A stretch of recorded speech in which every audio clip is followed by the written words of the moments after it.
Il y a un jour de février qui ne sera jamais effacé de ma mémoire. C'est à ce moment-là que le sol s'est ouvert sous nos pieds et que la vie de ma famille a basculé. Ma mère, cette femme infatigable qui dansait à chaque fête et ne restait jamais assise, gisait désormais immobile sur le lit, paralysée du côté droit, enfermée dans un corps qui ne répondait plus. Les médecins ont parlé de longue rééducation, de patience, du fait que chaque cas est unique. Elle parvenait difficilement à cligner des yeux, à bouger légèrement sa main gauche et à émettre des sons gutturaux incompréhensibles. Seuls ses yeux restaient les mêmes, attentifs, lucides, suivant tout autour de lui avec une clarté perçante. C'était à la fois une consolation et une torture. Elle a tout compris. Mais il ne pouvait rien dire. J'ai pris congé du travail. J'ai ramené ma mère à la maison. J'ai transformé une chambre en un espace adapté pour elle. Mon mari, André, a d'abord soutenu la décision, même si je voyais une ombre de doute dans ses yeux.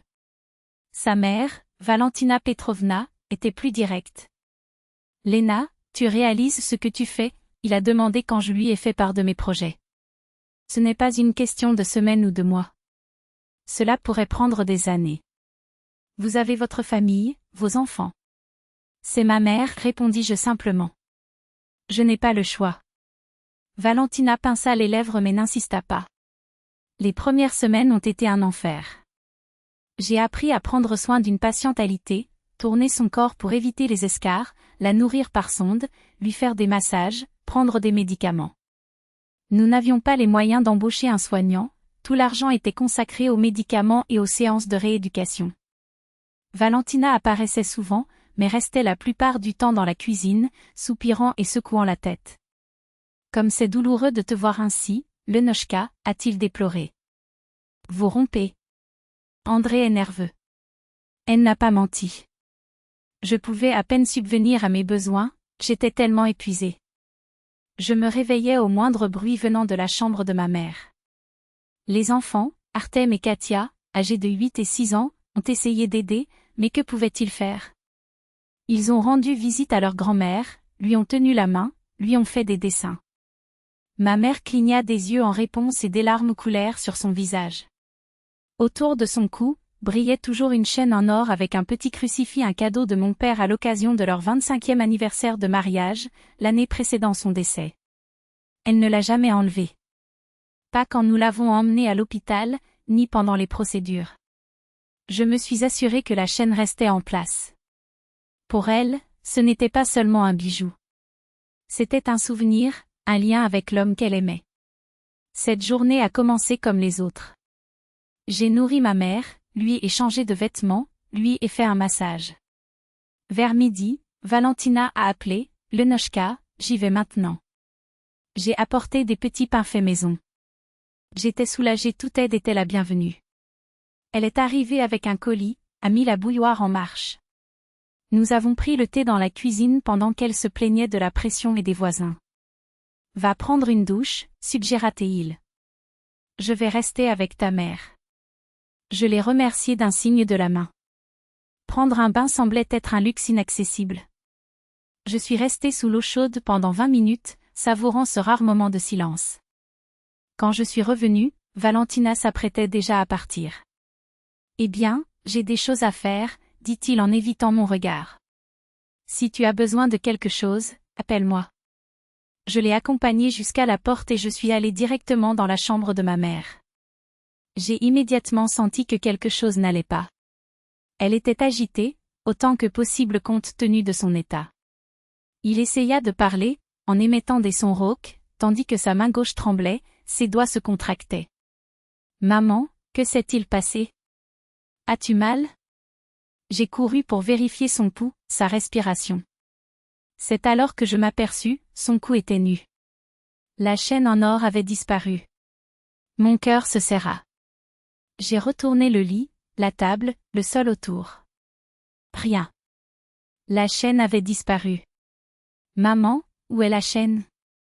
Sa réponse fut des clignements désespérés, des yeux pleins de larmes. Elle a regardé la porte, puis moi, puis à nouveau la porte. Soudain, j'ai compris. Valentina était ici seule avec toi. Un clin d'œil affirmatif, notre code. Une vague de fureur et d'incrédulité m'envahit. Non, c'était impossible. Ma belle-mère. Voler une femme paralysée? Mais le courant n'était pas là. Et ma mère ne pouvait pas se tromper. J'ai appelé Valentina en lui serrant la main. Valentina Petrovna, tu n'as pas vu la chaîne de ma mère? Elle a disparu. Une pause. Trop longtemps. Quelle chaîne, Léna? Celui en or, celui qu'elle porte toujours. Après ton départ, il n'était plus là. Léna, qu'est-ce que tu insinues? Tu penses que j'ai compris? Sa voix se figea. Je te demande juste si tu l'as vu.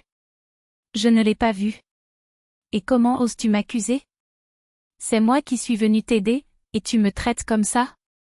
Il m'a raccroché au nez. Le soir, André rentrait du travail furieux. Ma mère a appelé en pleurant. Comment as-tu pu l'accuser comme ça? La chaîne n'est plus là, André. Ta mère la lui a prise. Ma mère ne ferait pas ça. Ta mère est malade, Léna. Ça aurait pu être une infirmière, ça aurait pu être toi sans t'en rendre compte. Je ne l'ai jamais enlevée. Et la dernière personne qui était seule avec c'était Valentina. Nous nous sommes disputés jusqu'au petit matin. André refusait d'y croire. Pour lui, il était impensable que sa mère soit capable d'un tel acte. Les jours suivants furent un véritable cauchemar. Valentina ne venait plus, mais elle appelait André tous les soirs pour se plaindre de l'humiliation que je lui faisais.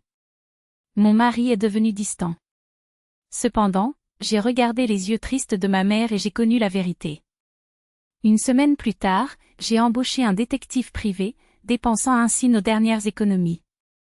Il vérifia les prêteurs sur gage et découvrit, Valentina avait mis en gage la chaîne chez un lombard de l'autre côté de la ville, en son propre nom.